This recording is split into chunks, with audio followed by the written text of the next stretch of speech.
Assalamualaikum warahmatullahi wabarakatuh.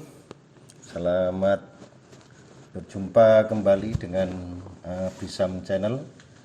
Kali ini kita akan membahas tentang soal fisika ujian tulis masuk UGM tahun 2019. Anak-anakku semuanya, untuk soal yang pertama ini, ada sebuah benda bergerak sepanjang garis lurus dengan kecepatan sebagai fungsi waktu diperlihatkan pada gambar di bawah itu. Nah, dari gambar itu kita disuruh mencari pernyataan yang benar yang mana. Anak-anak, kalau kita lihat gambar atau grafik kecepatan terhadap waktu, maka kita bisa simpulkan gerak lurus ini adalah gerak lurus berubah beraturan.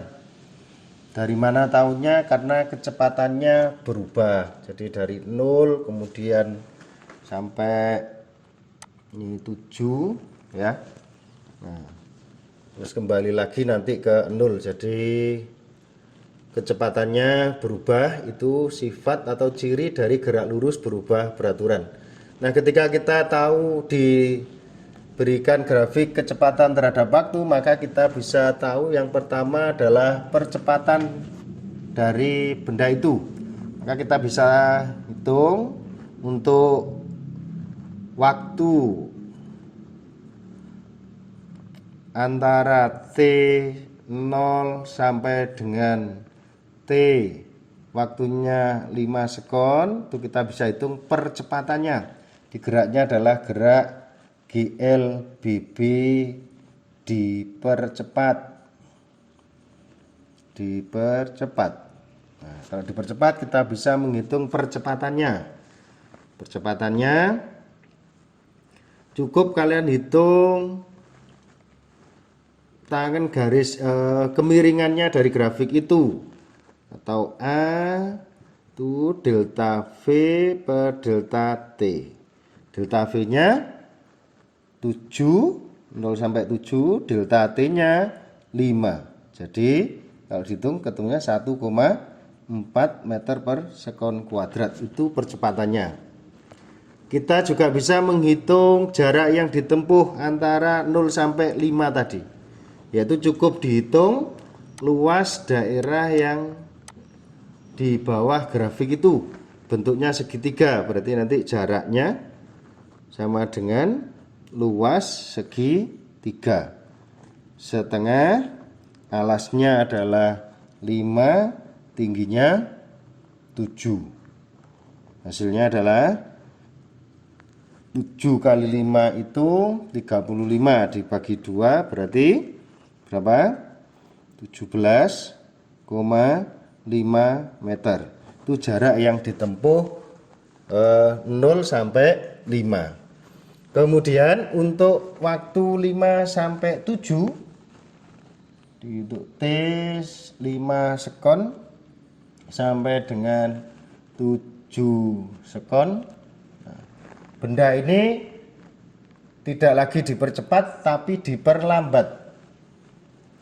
Di geraknya adalah gerak lurus berubah beraturan, diperlambat.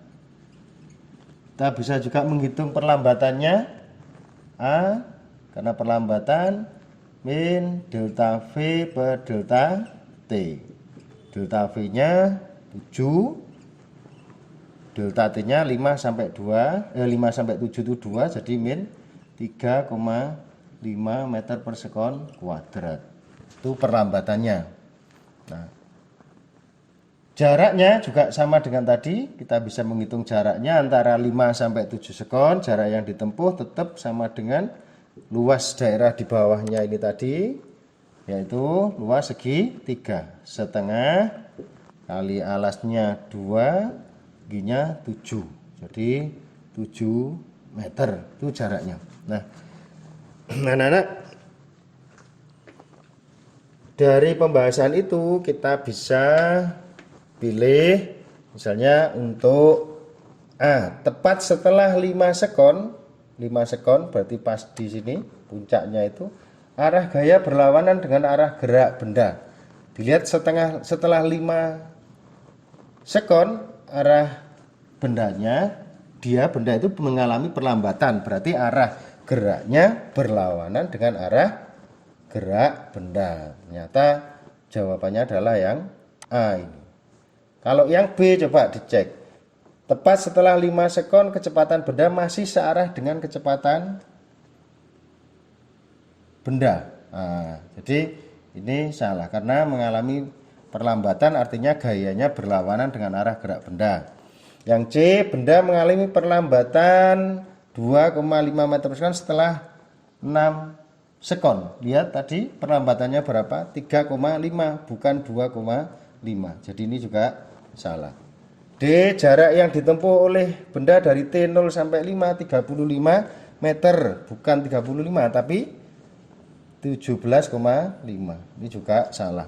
Yang E, percepatan benda mencapai nilai maksimum T sama dengan 5, bukan. Yang nilai maksimum di situ adalah kecepatannya, bukan percepatan. Jadi ini juga tidak tepat. Jadi jawaban yang tepat adalah yang A. Demikian, mudah-mudahan bisa difahami dan bermanfaat. Terima kasih.